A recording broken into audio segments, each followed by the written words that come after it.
So the Knicks get their first win in the conference finals against the Pacers in game 1.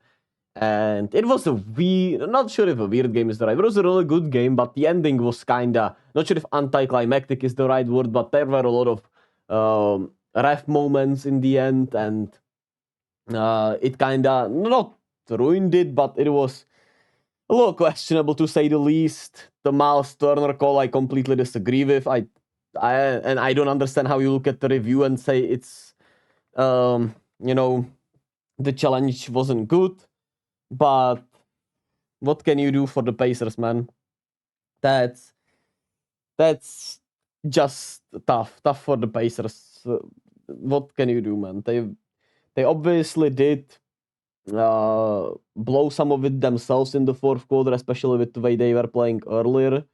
They had a 9-point lead. They had a 9-point lead earlier in that game, and they had their chances. Tyrese Haliburton had some really bad turnovers in the fourth, and they certainly didn't help themselves. But I also feel like that ref decision shouldn't ever come there, to be quite honest with you. And it felt like they were kinda giving it back to the Knicks because they lost the ball previously, even though it was clearly Jalen Brunson's fault there.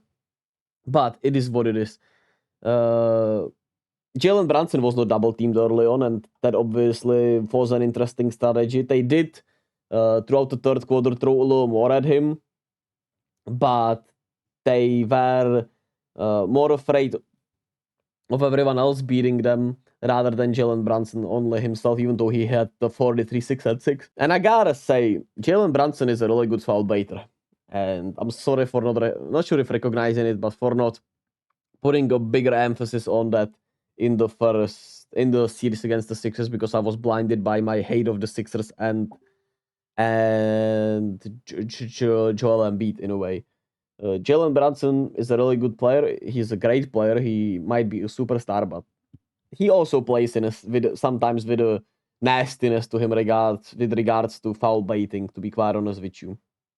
But what I took from this first game was that the Pacers kept up really well with the Knicks. And for the Knicks, their best strategy was pushing the pace after a miss. Once they grabbed that board and pushed the pace, especially Josh Hart, that was when the Pacers' defense was obviously the most lost.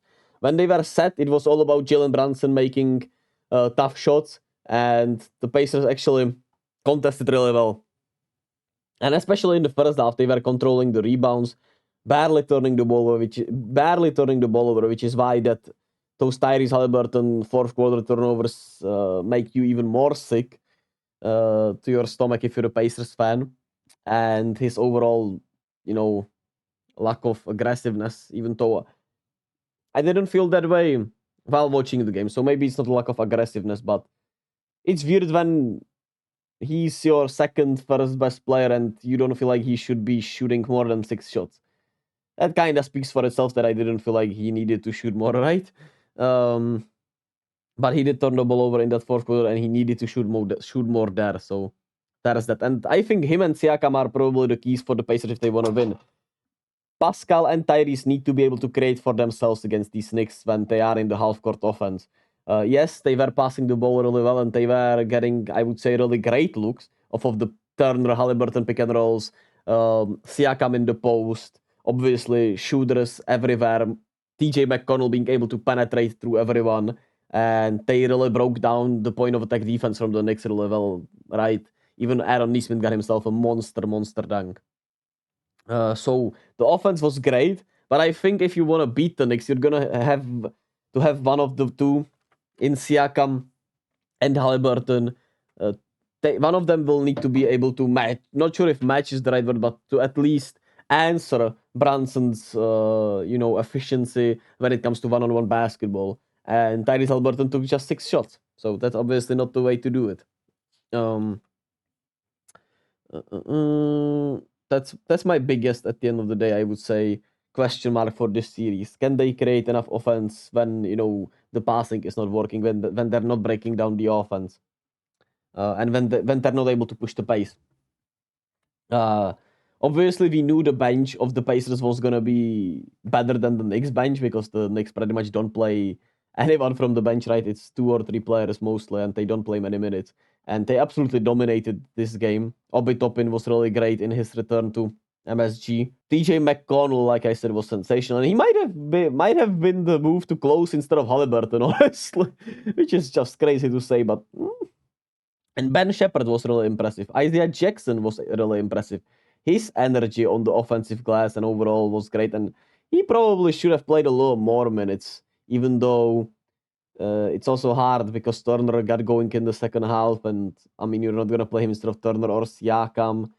Maybe you could go with a 3, Siakam at the small forward spot. But I mean, that probably wouldn't work defensively at all anyway. So tough to squeeze more minutes for him, but in his 13 minutes, he was really great, especially in the first half.